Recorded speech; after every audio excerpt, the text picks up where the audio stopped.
Good morning, everybody. First, let us welcome General PETRAEUS and Ambassador CROCKER. We thank you for joining us today. We thank you for your service to our nation. And please express our deep gratitude to the men and women serving in Iraq, both in our armed forces and the civilian agencies of our government. We look forward to your report and recommendations as to where we go from here. Until recent attacks on the Green Zone, heightened attacks on our forces, and violent events in Basra and Baghdad, the surge, along with other factors, appeared to have achieved some success in reducing violence in Iraq. This new increase in violence raises questions about the military success of the surge. But more significantly, the purpose of the surge, as announced by President Bush last year, which was to give the Iraqi leaders breathing room to work out a settlement, has not been achieved. That reality leads many of us to once again challenge President Bush's policies.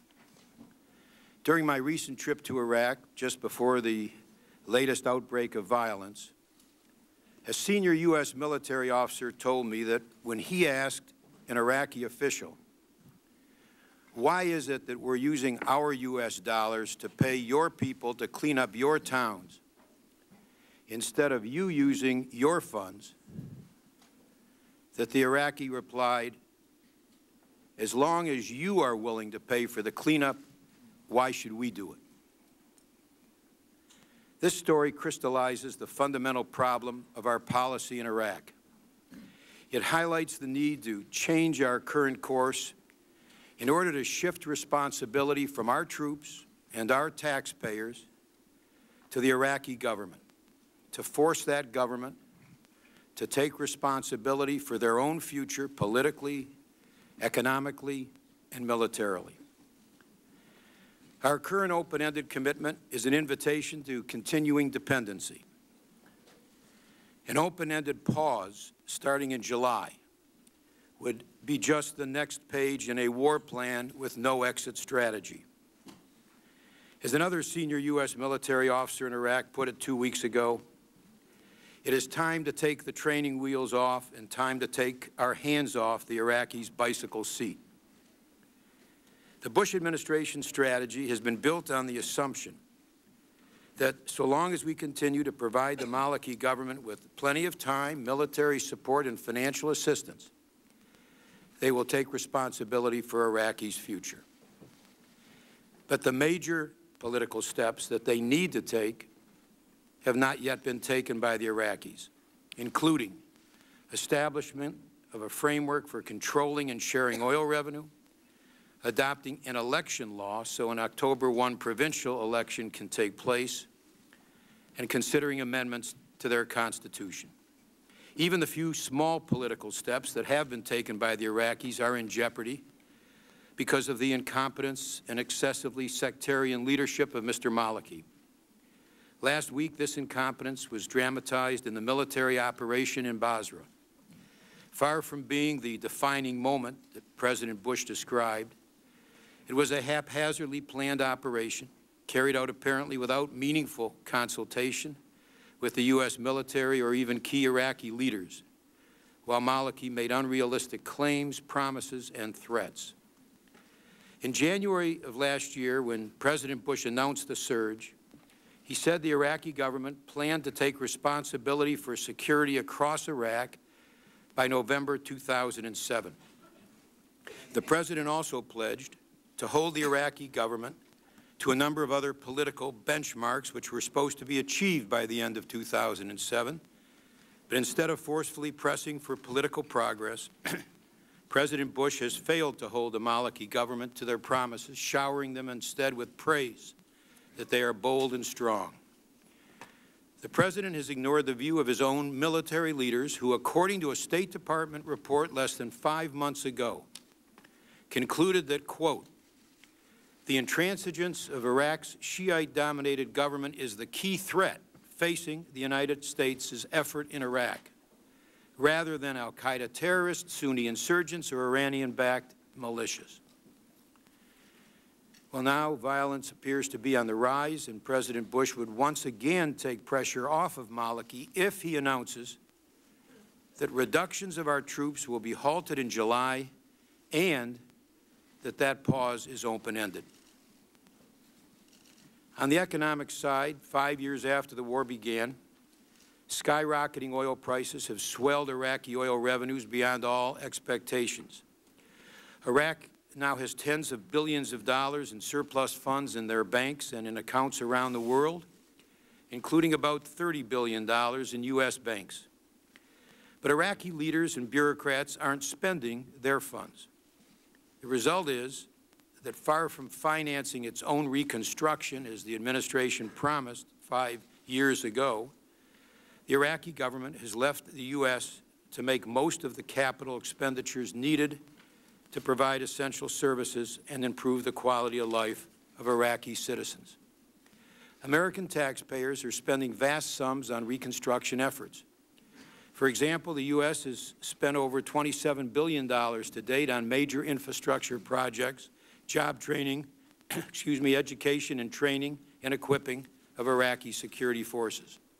On the other hand, according to the Special Inspector General for Iraqi Reconstruction, the Iraqi government budgeted $6.2 billion for its capital budget in 2006, but spent less than a quarter of that. And as of August 31, 2007, the Iraqi government has spent somewhere between 4.4%, according to the GAO, and 24%, according to the White House, of its $10 billion capital budget for 2007. As of last Thursday, the United States is paying the salaries of almost 100,000 Iraqis who are working on reconstruction. To add insult to injury, in addition to spending tens of billions of U.S. dollars on reconstruction, American taxpayers are also paying $3 to $4 a gallon on gas here at home, much of which originates in the Middle East, including Iraq. The Iraqi government seems content to sit by, build up surpluses, and let Americans reconstruct their country, and Americans foot the bill. But the American people surely aren't content with that, and the Bush administration shouldn't be either. Militarily, 5 years after the war began, the Iraqi Army now numbers 160,000 soldiers, over 60% of whom, according to our own statistics, are capable of taking the lead in operations carried out in conjunction with U.S. troops. However, in 4 key northern provinces, where the Iraqis have 50,000 trained soldiers, and the United States forces number 20,000, we were told on our recent visit that from December 29, 2007 to March 16, 2008, there were 110 combined U.S.-Iraqi operations of company size or greater, but the Iraqi Army led in just 10 of those 110 operations. As the fighting in Basra and Baghdad demonstrate, we are being drawn deeper into what General Odierno described here last week as an intercommunal conflict. And that conflict, which has nothing to do with al-Qaeda and everything to do with civil war, appears to be growing. There is a consensus among the President's supporters and critics alike that there is no military solution to this conflict and that there will be no end to it unless the Iraqi political leaders take responsibility for their country's future. An announcement of an open-ended pause in troop reductions starting in July would simply send the wrong message to the Iraqi leaders. Rather, we need to put continuous and increasing pressure on the Iraqis to settle their political differences, to pay for their own reconstruction with their oil windfalls, and to take the lead in conducting military operations. The way to do that is to adopt a reasonable timetable for a change of mission and redeployment of most of our troops. Promptly shifting responsibility to the Iraqis for their own future, politically, militarily, and economically, is the best hope for a successful outcome in Iraq and represents, finally, an exit strategy for most of our troops. Senator McCain. Well, thank you. Thank you, Mr. Chairman, and welcome back to our two distinguished witnesses. We've come a long way since early 2007 and quite a distance even since General PETRAEUS and Ambassador Crocker appeared before our committee last September. We owe these two patriotic Americans a debt of gratitude for their selfless service to our country. At the beginning of last year, we were engaged in a great debate about what to do in Iraq. 4 years of mismanaged war had brought us almost to the point of no return. Sectarian violence in Iraq was spiraling out of control. Life had become a struggle for survival, and a full-scale civil war seemed almost unavoidable. Al-Qaeda in Iraq was on the offensive, and entire Iraqi provinces were under the control of extremists. And yet, rather than retreat from Iraq and face thereby the terrible consequences that would ensue, we chose to change strategies and try to turn things around. Instead of abandoning Iraq to civil war, genocide, and terror, and the Middle East to the destabilizing effects of these consequences, we changed the strategy and sent additional troops to carry it out. And by the time our two witnesses testified in September, it had become clear that these new efforts were succeeding. Since the middle of last year, sectarian and ethnic violence, civilian deaths, and deaths of coalition forces have all fallen dramatically.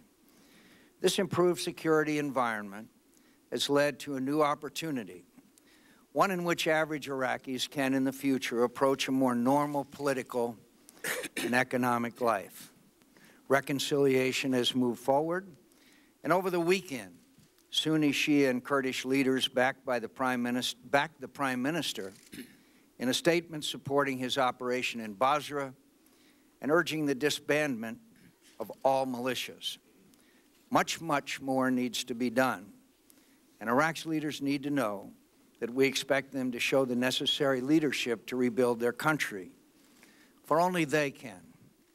But today, it is possible to talk with real hope and optimism about the future of Iraq and the outcome of our efforts there. For while the job of bringing security to Iraq is not finished, as the recent fighting in Basra and elsewhere vividly demonstrated, we're no longer staring into the abyss of defeat, and we can now look ahead to the genuine prospect of success. Success, the establishment of a peaceful, stable, prosperous, democratic state that poses no threats to its neighbors and contributes to the defeat of terrorists. This success is within reach. And with success, Iraqi forces can take responsibility for enforcing security in their countries, and American troops can return home with the honor of having secured their country's interests at great personal costs and of helping another people achieve peace and self-determination. That's what I hope every American desires for our country and our mission in Iraq. Yet should the United States instead choose to withdraw from Iraq before adequate security is established, we will exchange for this victory a defeat that is terrible and long-lasting.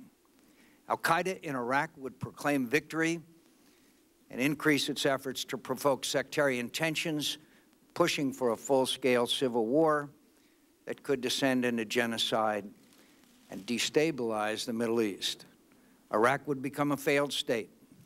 It could become a haven for terrorists to train and plan their operations. Iranian influence would increase substantially in Iraq and encourage other countries to seek accommodation with Tehran at the expense of our interests. An American failure would almost certainly require us to return to Iraq or draw us into a wider and far, far costlier war. If, on the other hand, we and the Iraqis are able to build on the opportunity provided by recent successes, we have the chance to leave in Iraq a force for stability and freedom, not conflict and chaos. In doing so, we will ensure... We're going to ask you, please, to sit down. No more demonstrations, or if there is another one, we're going to have to ask our Capitol Police to remove any demonstrations. I have had this experience previously, Mr. Chairman. If, on the other hand, we and the Iraqis are able to build on the opportunity provided by recent successes, we have the chance to leave in Iraq a force for stability and freedom, not conflict and chaos. In doing so, we will ensure that the terrible price we have paid in the war, a price that has made all of us sick at heart, has not been paid in vain. Our troops can leave behind a successful mission, and our nation can leave behind a country that contributes to the security of America and the world. To do this, we must continue to help the Iraqis protect themselves against the terrorists and the insurgents. We must press ahead against al-Qaeda, the radical Shia militias, and the Iranian-backed special groups. We must continue to support the Sunni volunteers, the Iraqi awakening, as they stand up to al-Qaeda in Iraq.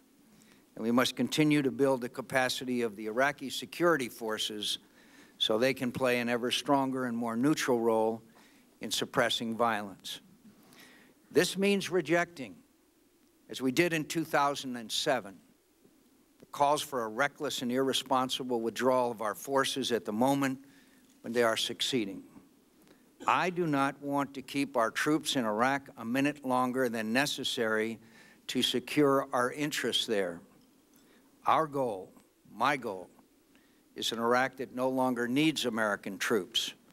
And I believe we can achieve that goal perhaps sooner than many imagine. But I also believe that the promise of withdrawal of our forces, regardless of the consequences, would constitute a failure of political and moral leadership. Achieving our goals in Iraq will require much more than a military effort. The Arab neighbors should increase their investment and engagement, including an overdue dispatch of ambassadors to Baghdad. We should encourage greater United Nations involvement, building on the work its representatives have done on the Kirkuk issue.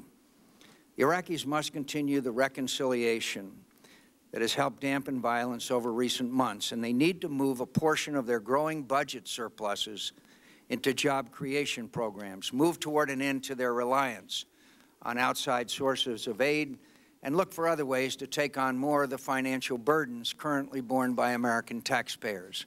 This is especially important as the government of Iraq continues to take in revenues it finds difficult to disperse through its own government channels. One way they might begin to do this is by contributing significantly to the Commander's Emergency Response Program, CERP, which pays for employment and reconstruction projects throughout the country. This is a start. Other programs of this type can and should be funded by the Iraqis themselves. By giving our men and women in uniform the time and support necessary to succeed in Iraq, we have before us a hard road.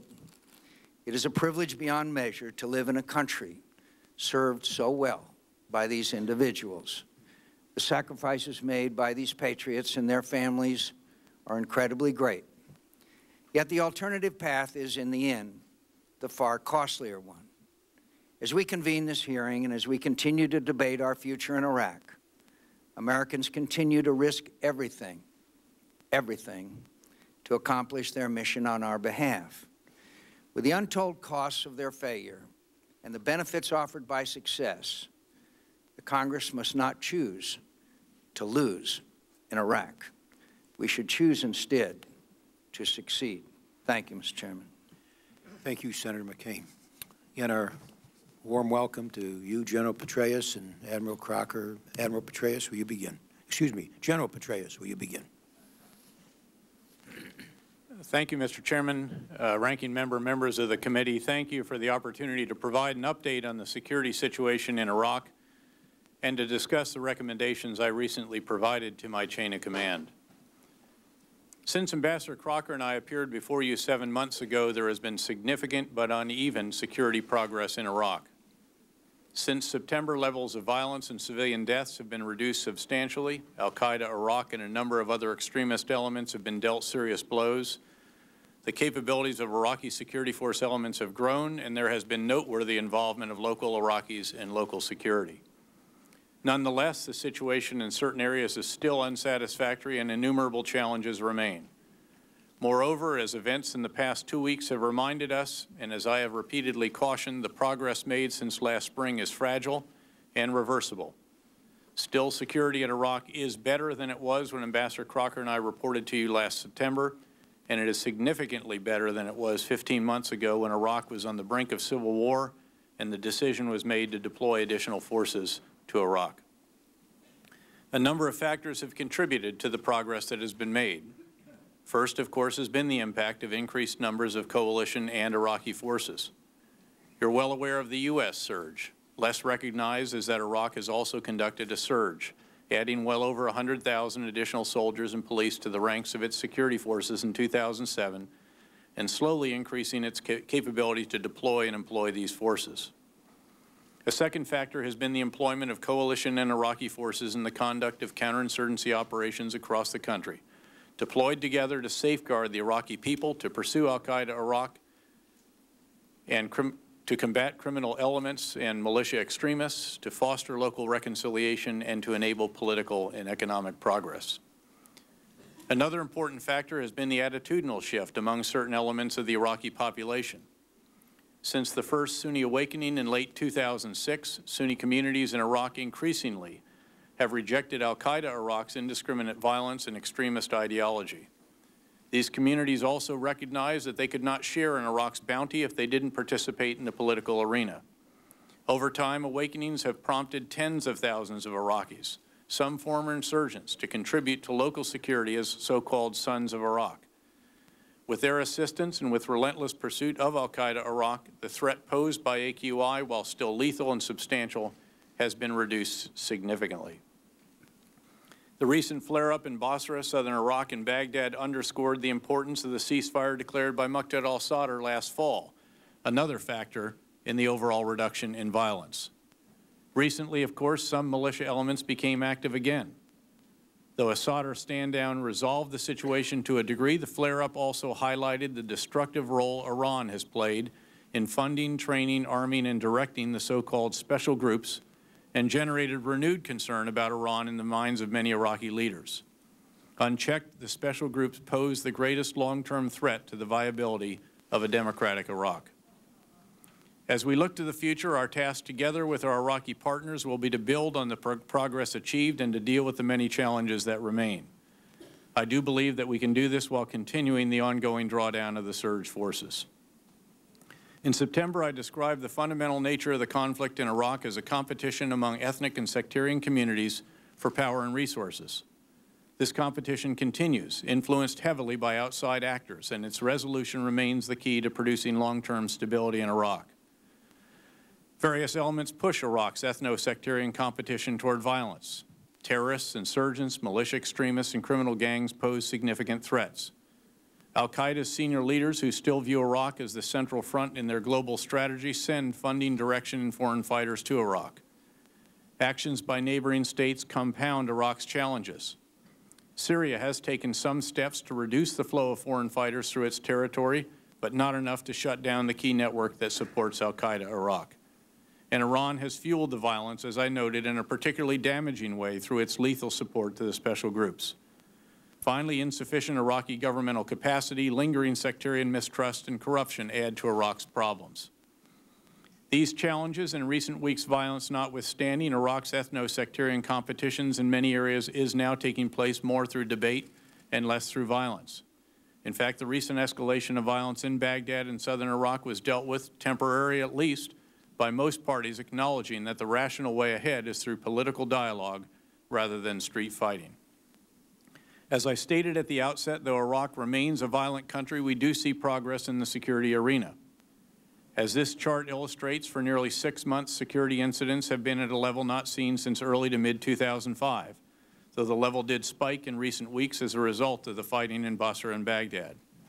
The level of incidents has, however, begun to turn down again, though the period ahead will be a sensitive one. As our primary mission is to help protect the population, we closely monitor the number of Iraqi civilians killed due to violence. As this chart reflects, civilian deaths have decreased over the past year to a level not seen since the February 2006 Samarra mosque bombing that set off the cycle of sectarian violence that tore the very fabric of Iraqi society in 2006 and early 2007. This chart also reflects our increasing use of Iraqi-provided reports, with the top line reflecting coalition and Iraqi data, and the bottom line reflecting coalition-confirmed data only. No matter which data is used, civilian deaths due to violence have been reduced significantly, though more work clearly needs to be done. Ethno-sectarian violence is a particular concern in Iraq, as it is a cancer that continues to spread if left unchecked. As the box in the bottom left of this chart shows, the number of deaths due to ethno-sectarian violence has fallen since we testified last September. A big factor has been the reduction of ethno-sectarian violence in Baghdad, density plots for which are shown in the boxes depicting Iraq's capital over time.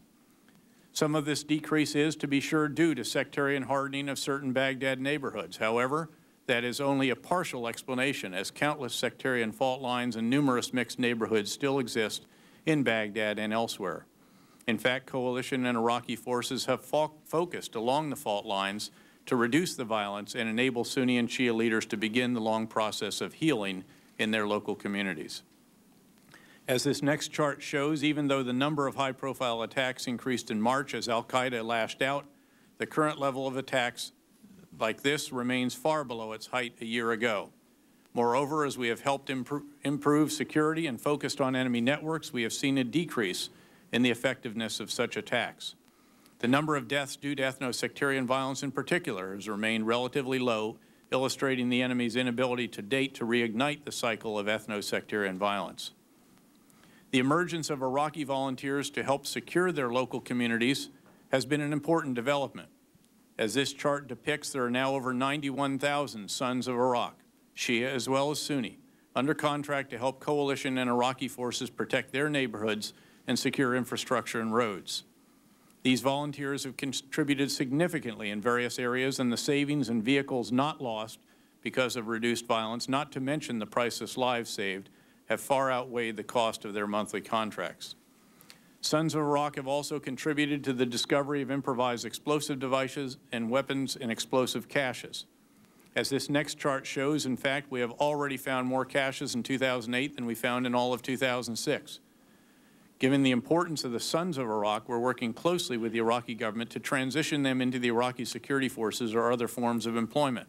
And over 21,000 have already been accepted into the police or army or other government jobs. This process has been slow, but it is taking place, and we will continue to monitor it carefully. Al-Qaeda also recognizes the significance of the Sons of Iraq, and AQI elements have targeted them repeatedly. However, these attacks, in addition to AQI's use of women, children, and the handicapped as suicide bombers, have further alienated Al-Qaeda Iraq from the Iraqi people. And the tenacious pursuit of AQI, together with AQI's loss of local support in many areas, has substantially reduced its capabilities, numbers, and freedom of movement. This chart displays the cumulative effect of the effort against al-Qaeda Iraq and its insurgent allies. As you can see, we have reduced considerably the areas in which al-Qaeda enjoys support and sanctuary, though clearly there is more to be done. Having noted that progress, al-Qaeda is still capable of lethal attacks, and we must maintain relentless pressure on the organization, on the networks outside Iraq that support it, and on the resource flows that sustain it. This chart lays out the comprehensive strategy that we, the Iraqis, and our interagency and international partners are employing to reduce what al-Qaeda Iraq needs. As you can see, defeating al-Qaeda in Iraq requires not just actions by our elite counterterrorist forces, but also major operations by coalition and Iraqi conventional forces, a sophisticated intelligence effort, political reconciliation, economic and social programs, information operations initiatives, diplomatic activity, the employment of counterinsurgency principles and detainee operations, and many other actions. Related to this effort, I applaud Congress's support for additional intelligence, surveillance, and reconnaissance assets in the upcoming supplemental, as ISR is vital to the success of our operations in Iraq and elsewhere. As we combat AQI, we must remember that doing so not only reduces a major source of instability in Iraq, it also weakens an organization that al-Qaeda's senior leaders view as a tool to spread its influence and foment regional instability. Osama bin Laden and Ayman al-Zawahiri have consistently advocated exploiting the situation in Iraq, and we have also seen al-Qaeda Iraq involved in destabilizing activities in the wider Mideast region. Together with the Iraqi security forces, we have also focused on the special groups. These elements are funded, trained, armed, and directed by Iran's Quds Force with help from Lebanese Hezbollah. It was these groups that launched Iranian rockets and mortar rounds at Iraq's seat of government 2 weeks ago, causing loss of innocent life and fear in the capital and requiring Iraqi and coalition actions in response. Iraqi and coalition leaders have repeatedly noted their desire that Iran live up to the promises made by President Ahmadinejad and other senior Iranian leaders to stop their support for the special groups. However, nefarious activities by the Quds Force have continued, and Iraqi leaders now clearly recognize the threat they pose to Iraq. We should all watch Iranian actions closely in the weeks and months ahead, as they will show the kind of relationship Iran wishes to have with its neighbor and the character of future Iranian involvement in Iraq. The Iraqi security forces have continued to develop since September, and we have transferred responsibilities to Iraqi forces as their capabilities and the conditions on the ground have permitted. Currently, as this chart shows, half of Iraq's 18 provinces are under provincial Iraqi control. Many of these provinces, not just the successful ones in the Kurdish regional government area, but also a number of southern provinces have done well. Challenges have emerged in some other areas, including, of course, Basra. Nonetheless, this process will continue, and we expect Anbar and Qadisiyah provinces to transition in the months ahead. Iraqi forces have grown significantly since September, and over 540,000 individuals now serve in the Iraqi security forces. The number of combat battalions capable of taking the lead in operations, albeit with some coalition support, has grown to well over 100. These units are bearing an increasing share of the burden, as evidenced by the fact that Iraqi security force losses have recently been 3 times our own. We will, of course, conduct careful after-action reviews with our Iraqi partners in the wake of recent operations, as there were units and leaders found wanting in some cases, and some of our assessments may be downgraded as a result. Nonetheless, the performance of many units was solid, especially once they got their footing and gained a degree of confidence, and certain Iraqi elements proved quite capable. Underpinning the advances of the past year has been improvements in Iraq's security institutions.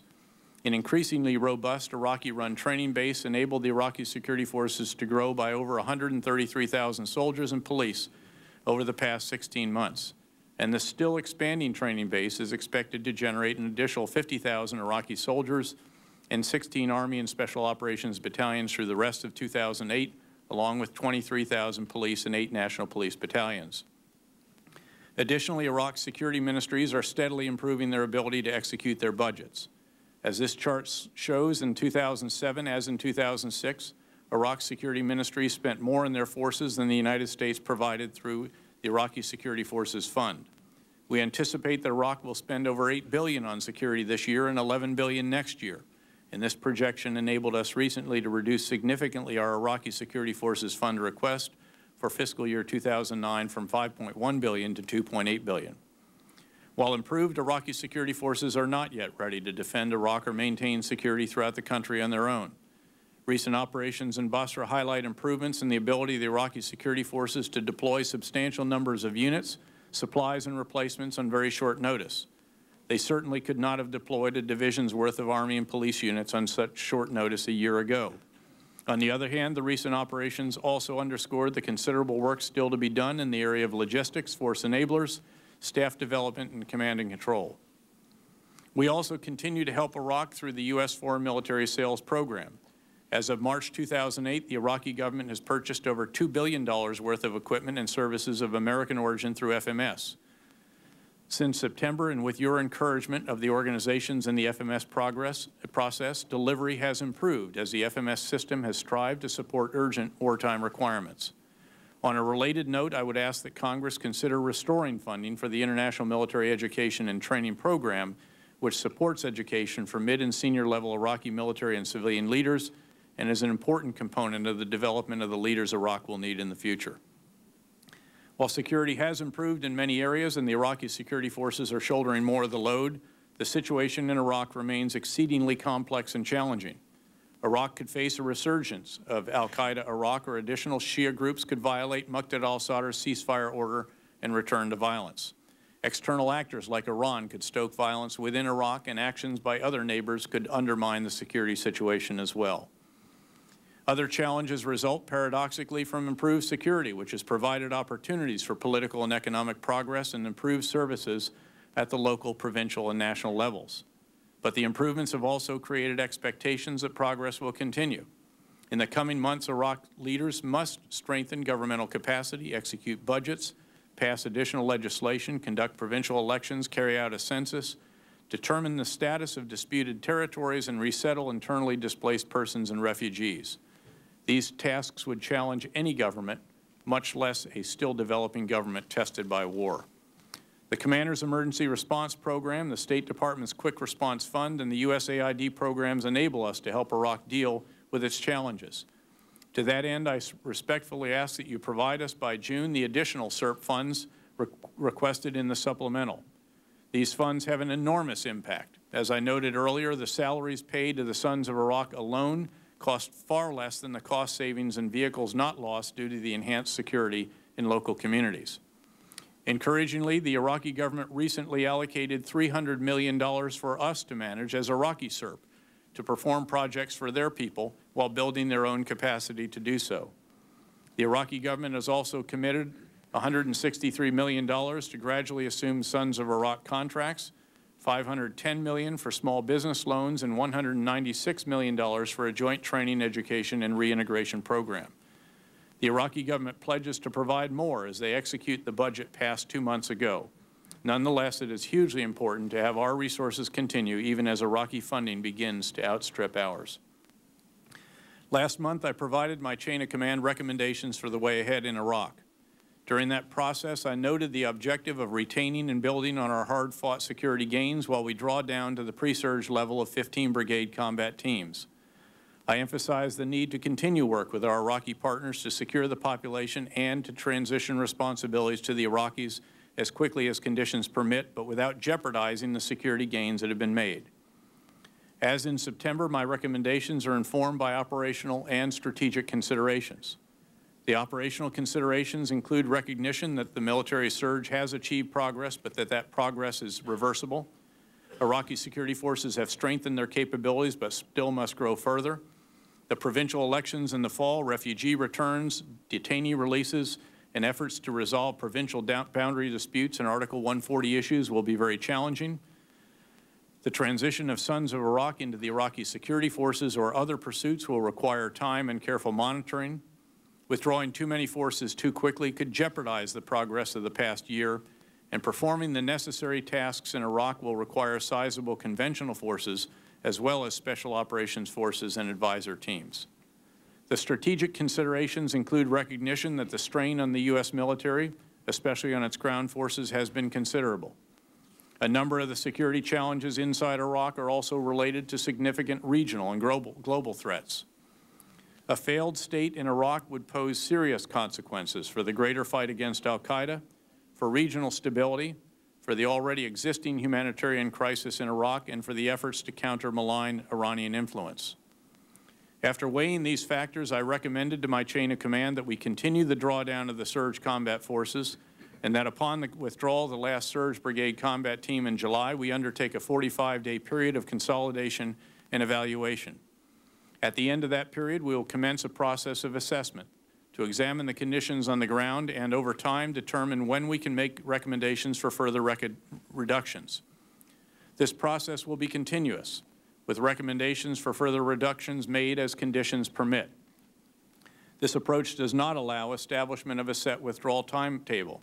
However, it does provide the flexibility those of us on the ground need to preserve the still fragile security gains our troopers have fought so hard and sacrificed so much to achieve.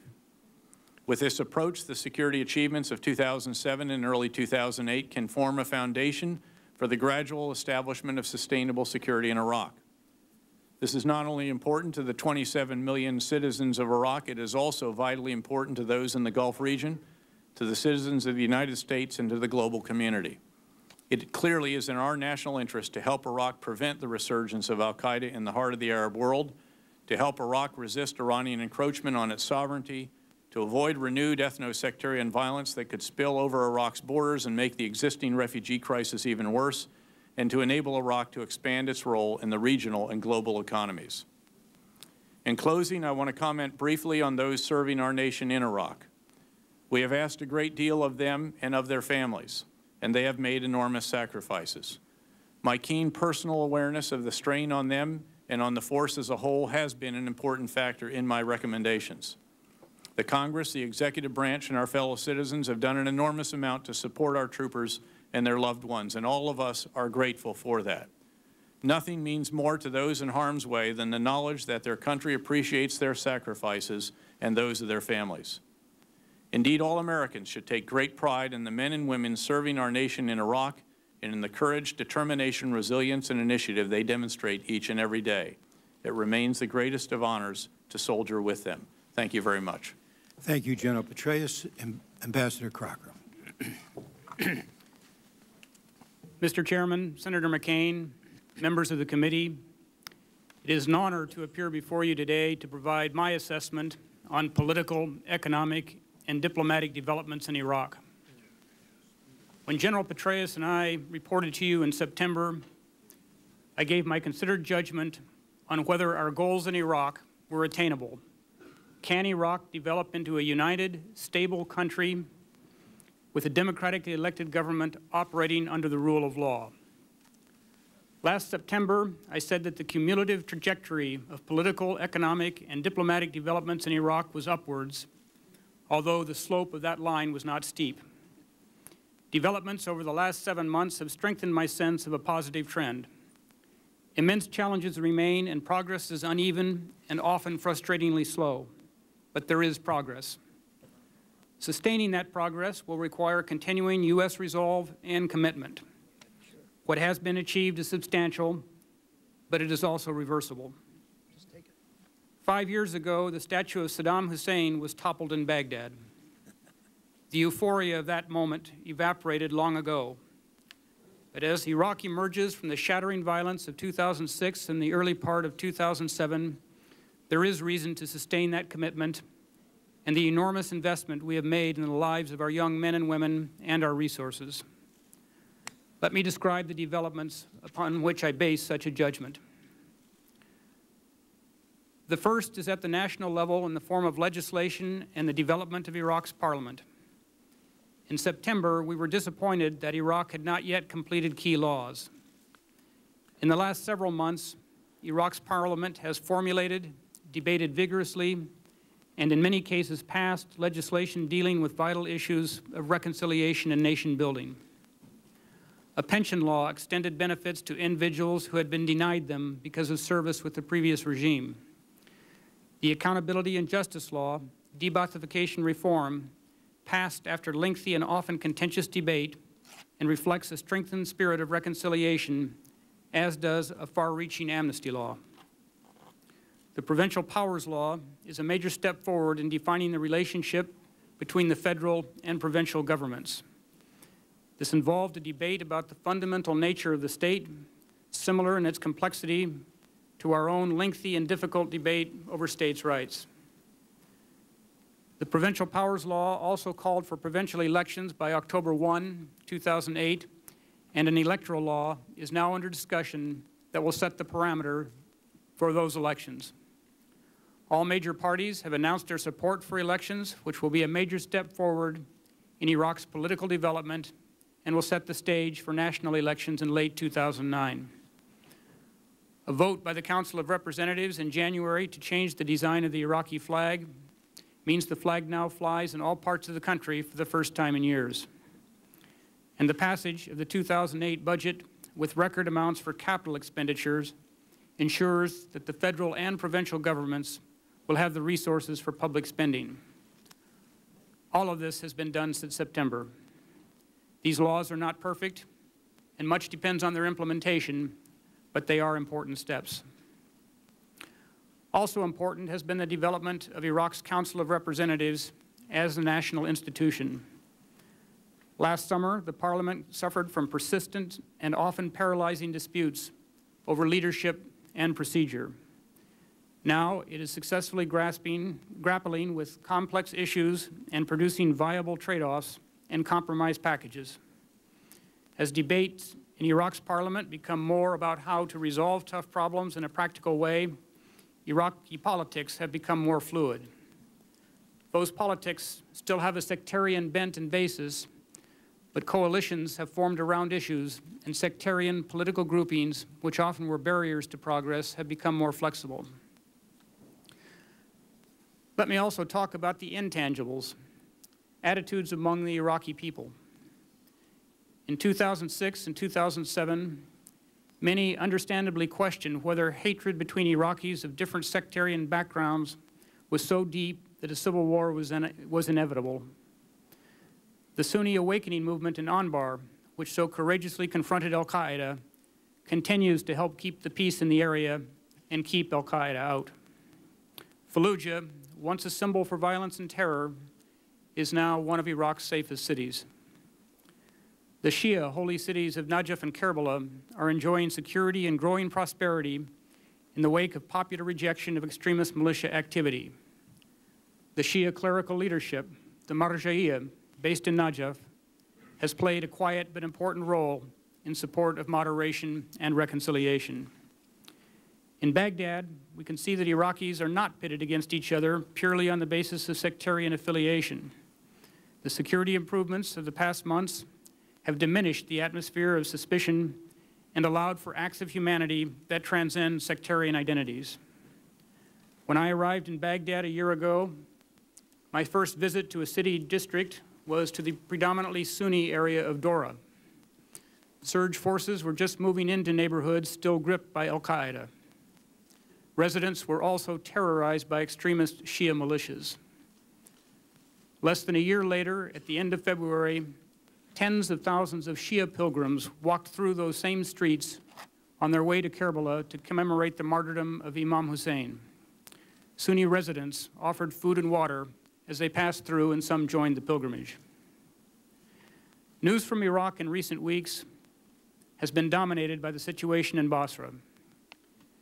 Taken as a snapshot, with scenes of increasing violence and masked gunmen in the streets, it is hard to see how this situation supports a narrative of progress in Iraq. And there is still very much to be done to bring full government control to the streets of Basra and eliminate entrenched extremist, criminal, and militia groups. But when viewed with a broader lens, the Iraqi decision to take on these groups in Basra has major significance. First, a Shia majority government led by Prime Minister Maliki has demonstrated its commitment to taking on criminals and extremists regardless of identity. Second, Iraqi security forces led these operations in Basra and in towns and cities throughout the south.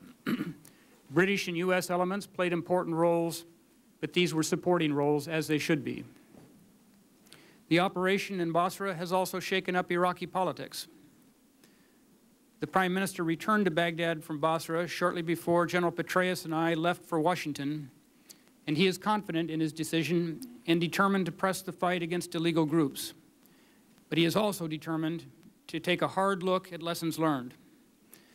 The efforts of the government against extremist militia elements have broad political support, as a statement April 5 by virtually all of Iraq's main political leaders, Sunni, Shia, and Kurd, made clear in support of Prime Minister Maliki's government. A wild card remains the Sadrist trend, and whether the Iraqis can continue to drive a wedge between other elements of the trend and Iranian-supported special groups. A dangerous development in the immediate wake of the Basra operation was what appeared to be a reunification between special groups and mainline Jaish al-Mahdi. We also saw a potential collapse of the Jaish al-Mahdi freeze in military operations. As the situation unfolded, however, Muqtada Sadr issued a statement that disavowed anyone possessing heavy weapons, which would include the signature weapons of the special groups.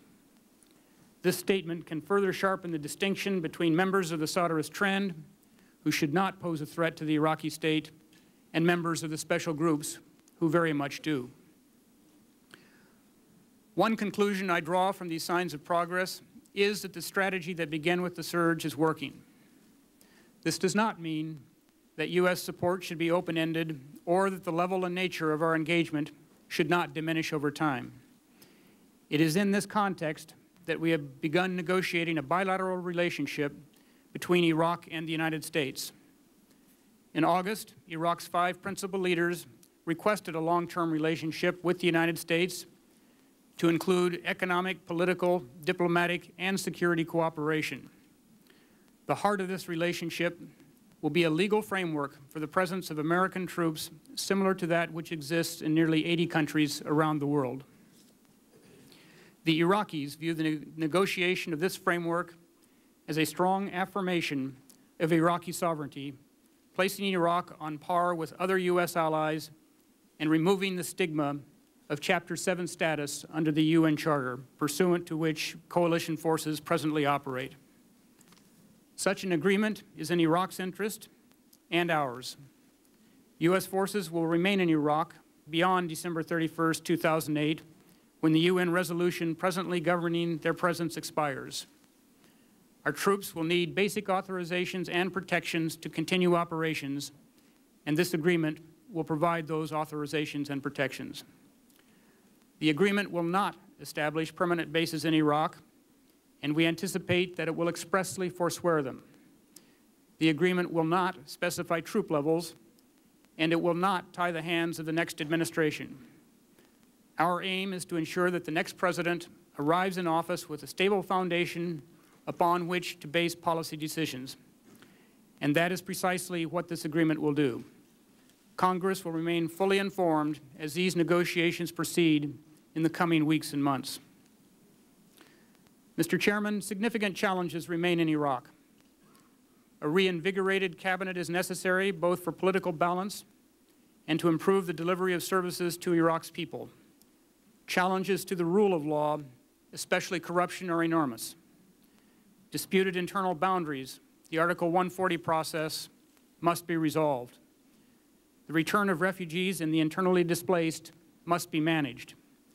The rights of women and minorities must be better protected. Iraqis are aware of the challenges they face and are working on them. Iraq's political progress will not be linear. Developments, which are on the whole positive, can still have unanticipated or destabilizing consequences. The decision to hold provincial elections, vital for Iraq's democratic development and long-term stability, will also produce new strains. Some of the violence we've seen recently in southern Iraq reflects changing dynamics within the Shia community as the political and security context changes. Such inflection points underscore the fragility of the situation in Iraq, but it would be wrong to conclude that any eruption of violence marks the beginning of an inevitable backslide. In terms of economics and capacity building, in September, I reported to you that there had been some gains in Iraq's economy and in the country's efforts to build capacity to translate these gains into more effective governance and services. Iraqis have built on these gains over the past month, as is most evident in the revival of marketplaces across Iraq and the reopening of long-shuttered businesses. According to a Center for International Private Enterprise poll last month, 78% of Iraqi business owners surveyed expect the Iraqi economy to grow significantly in the next 2 years. With improving security and rising government expenditures, the IMF projects that Iraq's GDP will grow 7% in real terms this year, and inflation has been tamed. The dinar remains strong, and the central bank has begun to bring down interest rates. Iraq's 2008 budget has allocated $13 billion for reconstruction, and a $5 billion supplemental budget this summer will further invest export revenues in building the infrastructure and providing the services that Iraq so badly needs. This spending also benefits the United States. Iraq recently announced its decision to purchase 40 commercial aircraft from the U.S. at an estimated cost of $5 billion. As Iraq is now earning the financial resources it needs for bricks and mortar construction through oil production and export, our assistance has shifted to capacity development and an emphasis on local and post-kinetic development through our network of provincial reconstruction teams and ministerial advisors. The era of U.S.-funded major infrastructure projects is over. We are seeking to ensure that our assistance, in partnership with the Iraqis, leverages Iraq's own resources. Our 25 PRTs throughout Iraq have been working to improve provincial and local governance capabilities, particularly in budget design and execution. They are also helping to establish critical linkages between provincial and federal governments.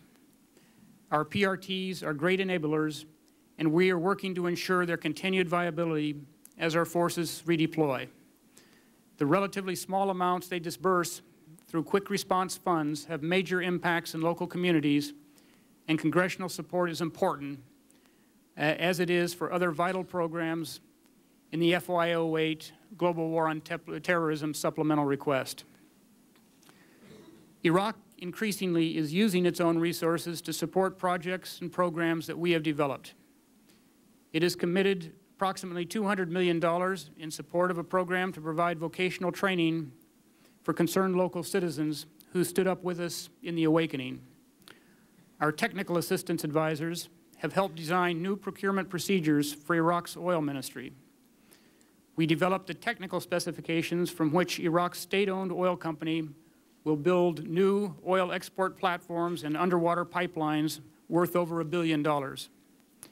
And in Baghdad, in the last 3 months, the municipality has stepped up to take over labor contracts worth $100 million that we had been covering under the Community Stabilization Program to clean the streets. Like so much else, Iraq's economy is fragile, the gains reversible, and the challenges ahead substantial. Iraq will need to continue to improve governmental capacity, pass national-level hydrocarbon legislation, improve electrical production and distribution, improve the climate for foreign and domestic investment, create short and long-term jobs, and tackle the structural and economic problems of the vital agricultural sector. We will be helping the Iraqis as they tackle this challenging agenda, along with other international partners, including the United Nations and the World Bank. In terms of regional and international dynamics, Mr. Chairman, along with the security surge last year, we also launched a diplomatic surge focused on enhancing UN engagement in Iraq, anchoring the international compact with Iraq, and establishing an expanded neighbors process which serves as a contract group in support of Iraq. The United Nations has taken advantage of an expanded mandate granted to the United Nations Assistance Mission in Iraq, UNAMI, to increase the scope of its activities and the size of its staff.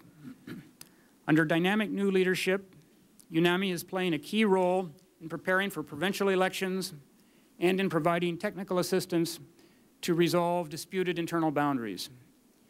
UNHCR has returned international staff to Iraq to assist with the return of internally displaced persons and refugees. The international compact with Iraq provides a 5-year framework for Iraq to reform its economy and achieve economic self-sufficiency in exchange for long overdue Saddam-era debt relief. Preparations are underway for a ministerial-level compact meeting in Sweden next month. 74 nations were represented at last year's gathering in Egypt. Iraq's neighbors also understand they have a major interest in Iraq's future. Turkey hosted the second ministerial meeting of Iraq's neighbors in November, and Kuwait will host the third meeting later this month. In addition to all of Iraq's neighbors, these expanded neighbors conferences also include the permanent 5 members of the Security Council, the Arab League, and the G8. Support from Arab capitals has not been strong and must improve for the sake of Iraq and the sake of the region. Bahrain's recent announcement that it will return an ambassador to Baghdad is welcome, and other Arab states should follow suit. Iraq is a multi-ethnic state, but it is also a founding member of the Arab League and an integral part of the Arab world. Last month, Iraq hosted a meeting of the Arab Parliamentary Union, bringing the leaders of Arab parliaments and consultative councils to Iraq for the first major inter-Arab gathering since 1990. It is noteworthy that the meeting was held in the Kurdish city of Erbil under the recently redesigned Iraqi flag, highlighting both the remarkable prosperity and stability of Iraq's Kurdish region and the presence of the Iraqi federal state. We hope that this event will encourage more active Arab engagements with Iraq, and we expect that Prime Minister Maliki's effort against Shia extremist militias in Basra will receive Arab support. The presence of the PKK terrorist organization in the remote mountains of Iraq along the Turkish border have produced tension between Turkey and Iraq and led to a Turkish cross-border operation in February, including movement of Turkish ground forces into Iraq. At the same time, both governments are working to strengthen their ties, and Iraqi President Talabani made a successful visit to Turkey in March. Syria plays an ambivalent role. We have seen evidence of efforts to interdict some foreign fighters seeking to transit Syria to Iraq, but others continue to cross the border. Syria also harbors individuals who finance and support the Iraqi insurgency. Iran continues to undermine the efforts of the Iraqi government to establish a stable, secure state through the training of criminal militia elements engaged in violence against Iraqi security forces, coalition forces, and Iraqi civilians. The extent of Iran's malign influence was dramatically demonstrated when militia elements, armed and trained by Iran, clashed with Iraqi government forces in Basra and Baghdad. When the President announced the surge, he pledged to seek and destroy Iranian-supported lethal networks inside Iraq. We know more about those networks and their Quds Force sponsors than ever before, and we will continue to aggressively uproot and destroy them. At the same time, we support constructive relations between Iran and Iraq and are participating in a tripartite process to discuss the security situation in Iraq. Iran has a choice to make. Looking ahead, Mr. Chairman, almost everything about Iraq is hard. It will continue to be hard as Iraqis struggle with the damage and trauma inflicted by 35 years of totalitarian Ba'athist rule. But hard does not mean hopeless, and the political and economic progress of the past few months is significant. These gains are fragile, however, and they are reversible.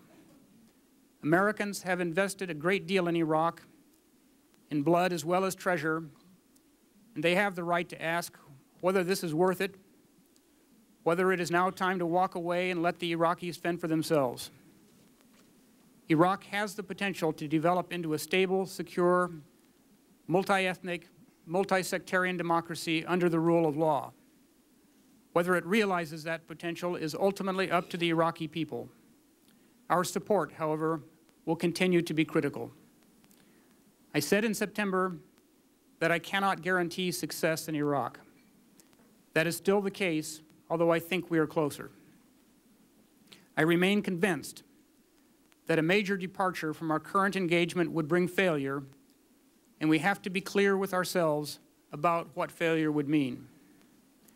Al-Qaeda is in retreat in Iraq, but it is not yet defeated. Al-Qaeda's leaders are looking for every opportunity they can to hang on. Osama bin Laden has called Iraq the perfect base, and it reminds us that a fundamental aim of Al-Qaeda is to establish itself in the Arab world. It almost succeeded in Iraq. We cannot allow it a second chance. And it is not only Al-Qaeda that would benefit. Iran has said publicly it will fill any vacuum in Iraq, and extremist Shia militias would reassert themselves. We saw them try in Basra and Baghdad 2 weeks ago. And in all of this, the Iraqi people would suffer on a scale far beyond what we have already seen. Spiraling conflict could draw in neighbors with devastating consequences for the region and the world. Mr. Chairman, as monumental as the events of the last 5 years have been in Iraq, Iraqis, Americans, and the world ultimately will judge us far more on the basis of what will happen than what has happened. In the end, how we leave and what we leave behind will be more important than how we came. Our current course is hard, but it is working. Progress is real, although still fragile. We need to stay with it. Mr. Chairman, in the months ahead, we will continue to assist Iraq as it pursues further steps toward reconciliation and economic development. Over time, this will become increasingly an Iraqi process, as it should be.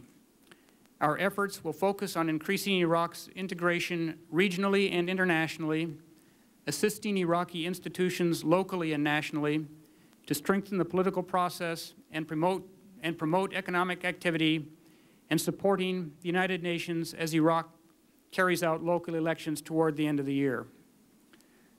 These efforts will require an enhanced civilian commitment and continued support from the Congress and the American people. Finally, Mr. Chairman, I want to recognize and thank all those who serve our country in Iraq, military and civilian. Their courage and commitment at great sacrifice has earned the admiration of all Americans. They certainly have mine, and it is my honor to be there with them. Thank you, sir. We're going to have a 6-minute round of questions. General, after the brigade combat teams added by the surge are removed in July, leaving somewhat more troops, U.S. troops in Iraq than before the surge, but nonetheless, this is what you've recommended at that time to your chain of command, that there then be a 45-day period of evaluation. After that period, which takes us to September, you recommend commencing a process of assessment, and then over time determine when you can make recommendations for further reductions. Now that is a clear, open-ended pause. 45 days first to evaluate, and then we'll commence a process of assessment. I'm not sure what the difference between evaluation and assessment is, but then there's some open-ended process of assessment, and over time there'll be another determination. Now, it seems to me that what you've given to your chain of command is a plan which has no end to it. You do not use the word which Secretary Gates used twice, which is that it would be a brief pause. I assume that's intentional. Do you agree with Secretary Gates it will be a brief pause or not? Do you use the term brief? What Secretary Gates has described is, as I understand it, is a brief period of consolidation and evaluation. No, he used the term brief pause. He used the term brief pause, General. Well, and at any rate, without going into that, specifically in February he used the term brief pause. But you're not using the term brief, is that correct? Sir, I'm not using the word brief nor the word pause. What I stated was a 45-day period for consolidation and evaluation. That's to examine the situation on the ground, do the battlefield geometry, consult with Ambassador Crocker on what might be called the political military calculus, and then conduct the assessments. And when the assessment is at a point that the conditions are met to recommend reduction of forces, then that's what we would do. So the bottom line, sir, is that it's this period after which we do the assessments, and as the conditions are met for further reductions, then we make those recommendations. Now, if do you have any estimate at all as to how long that second period is going to take? Are you giving us any idea as to how long that will take? You say over time. Sir, could that be a month? Could that be 2 months? Sir, it could be less than that. Could it be more than that? It could be more than that. Again, it's when the conditions are met that we can make a recommendation for further reductions. Could it be 3 months? Sir, again, at the end of the period of consolidation and evaluation, it could be right then, or it could be longer. Again, it is when. Can you? If you could please, we're asking the audience. If you could bring the gentleman out. I'm afraid we're going to have to ask him to leave. Bring them home! General. Bring them home! Bring them home! General, we're going to ask you this question again. Could it be as long as 3 months? Sir, it could be. Okay, that's all I'm asking. It is when the conditions are met. I understand, but I'm just asking you a direct question. Could that be as long as 3 months? It could be, sir. Could it be as long as 4 months? Sir, it is when the conditions are met. Again. Now, next question. If all goes well, what would be the approximate number of our troops there at the end of the year? Let's assume conditions permitted things to move quickly. What, in your estimate, would be the approximate number of American troops there at the end of the year? Can you give us just say if you can't give us an estimate. All right, sir, I can't give you an estimate. You're not going to give us an estimate on that. Next question. General, an April 3rd article in the New York Times said that before the Iraqi government's assault on the Mahdi army in Basra, you counseled Prime Minister Maliki, quote, "We made a lot of gains in the past 6 to 9 months that you'll be putting at risk." The article also states that you advised him not to rush into a fight without carefully sizing up the situation and making adequate preparations. Now, did he follow your advice? Sir, he laid out a plan that would, in fact, incorporate that advice. All right. Did he follow your advice then? And once the forces got into Basra, they ended up going into action more quickly than was anticipated. Would you say that Maliki followed your advice? I would not, no, sir. In your judgment, was the Iraqi government operation in Basra properly and carefully planned, and were the preparations adequate? In your professional judgment, was the Iraqi government operation in Basra properly and carefully planned, and were the preparations adequate? Sir, there's no question but that it could have been better planned and that the preparations could have been better. And we've already done initial after-action reviews on that, in fact, there and also in Baghdad. I understand the the report that came afterward, but I wonder if we could get a direct answer to your question, to my question. Could you give me a direct answer? In your judgment, was the Iraqi government operation in Basra properly and carefully planned, and were the preparations adequate? Could you give me a direct answer? Sir, the answer is, again, it could have been much better planned. It was not adequately planned or prepared. I mean, again, it was laid out to us. The objectives were described, and in fact, the process as it was laid out was logical, but I've not seen too many combat operations that have gone as they were planned, and this was not one either. The forces were deployed very rapidly, and before all conditions were set as they might have been, they were in combat. General, to summarize in terms of where I think that testimony leads me to conclude that not to conclude, I'll base my statement on your testimony. It was inadequately planned, it was inadequately prepared, and then that led to the followed by the use of American troops on that kind of planning. That is totally unacceptable to me. And I think that this open-ended pause that you have recommended takes the pressure off Iraqi leaders to take responsibility for their own country. Senator McCain. Thank you, Mr. Chairman. General Petraeus, again, news reports said that Prime Minister Maliki only informed you shortly before the operation. Is that correct in Basra? It is, Senator. We had a heads-up on a Friday night meeting where we, in fact, were planning to resource operations in Basra on a longer-term basis. The following Saturday, we had a meeting during which he laid out the plan for that he was going to deploy forces, laid out the objectives, the lines of operations that he was going to operate along, and stated that he was moving there on Friday himself or on Monday himself. And it was not something that you had recommended? It was not something I recommended, no, sir. News reports indicate that over 1,000 Iraqi Army and police deserted or underperformed during that operation. This was 4 months after Basra achieved provincial Iraqi control, meaning that all provincial security had been transferred to Iraqi security forces.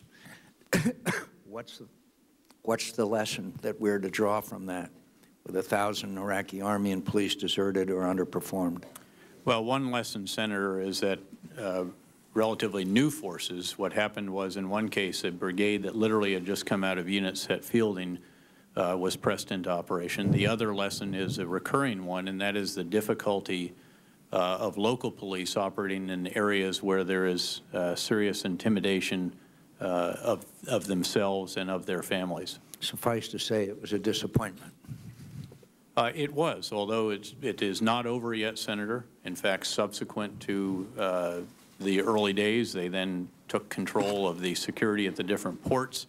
They continued to carry out targeted raids. The operation is still very much ongoing, and it is by no means over. The Green Zone has been attacked in ways that it has not been for a long time, and most of that is coming from elements outside, that leave Sadr City or from Sadr City itself. Is that correct? That's correct, Senator. And what are we going to do about that?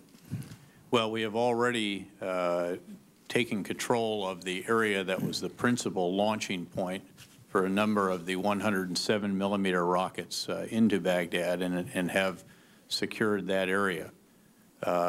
Beyond that, again, Iraqi security forces are going to have to come to grips both politically as well as militarily with the issue of the militia and, more importantly, the special groups. What do you make of Sadr's declaration of a, quote, ceasefire? Well, as with the ceasefire that was proclaimed in the wake of the militia violence in Karbala in August of last year, it is both to avoid further damage to the image of the Sadr movement, which of course is supposed to care for the downtrodden and has a heavy, obviously it is a religiously inspired movement, but which has been hijacked in some cases by militias, and in fact other elements have used it to cloak their activities as well. If I could, Senator, also point out that along with the operations in Basra, there were operations in a number of other provinces in southern Iraq, all precipitated by this outbreak in militia violence. In Karbala, Najaf, Qadisiyah, Hilla, Wasit, Dikar, and Mithana, the Iraqi security forces actually did well, in some cases did very well, and maintained security.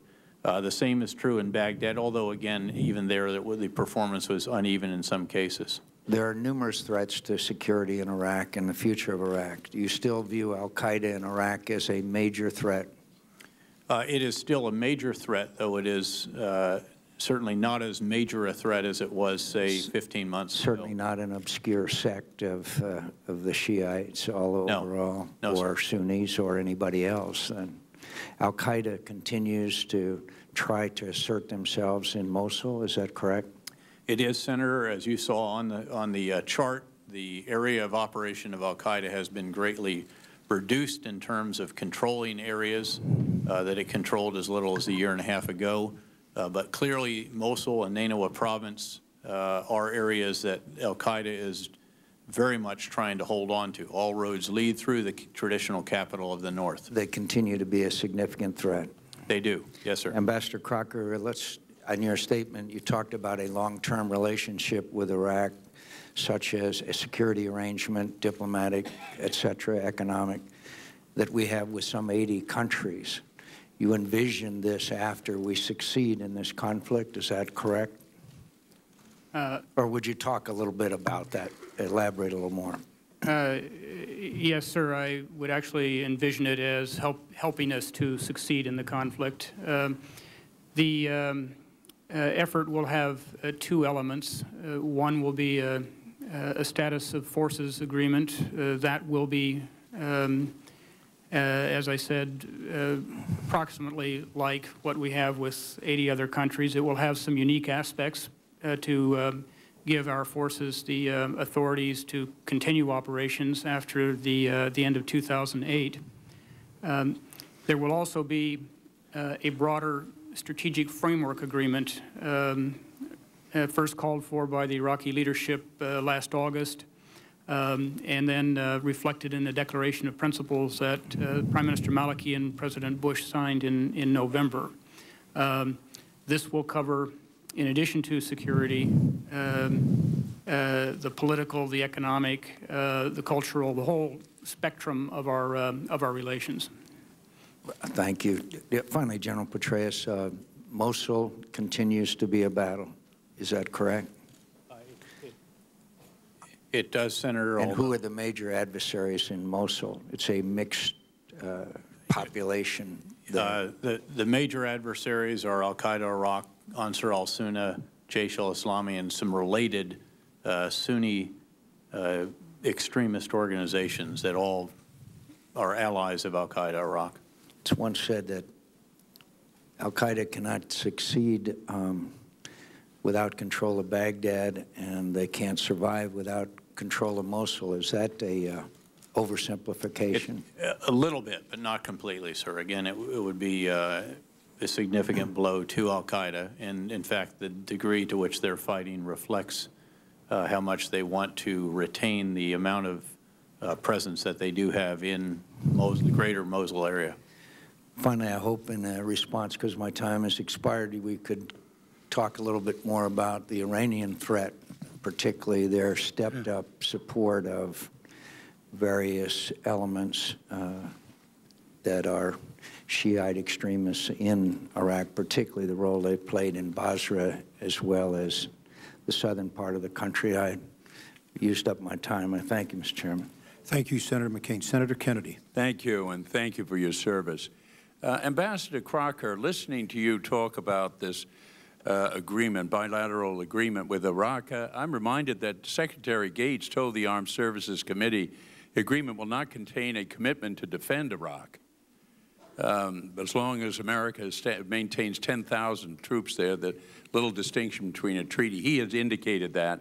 Of course, in 1953, Congress ratified the Status of Forces Agreement with NATO as a treaty. So we've got 140,000 men and women over there. So this is somewhat and significantly different from these 84 other countries. And I think the record's very clear. You're in agreement with what Secretary Gates has told this committee. Just quickly, if you would, please.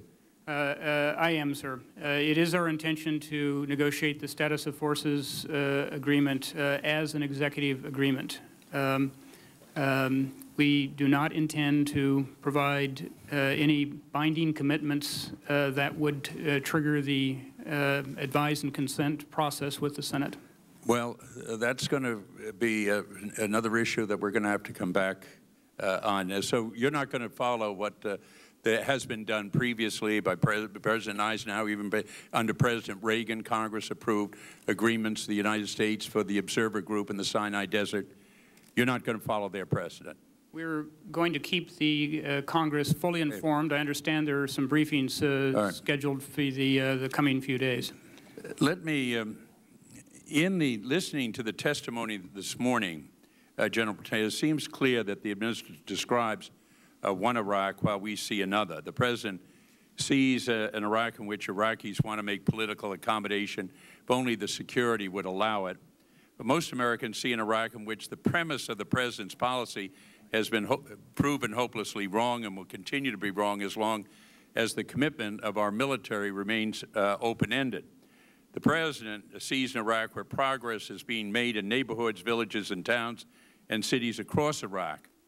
But most Americans see an Iraq in which 4 million refugees have been displaced from their homes have been destroyed, neighborhoods ethnically cleansed, overtaken by militia.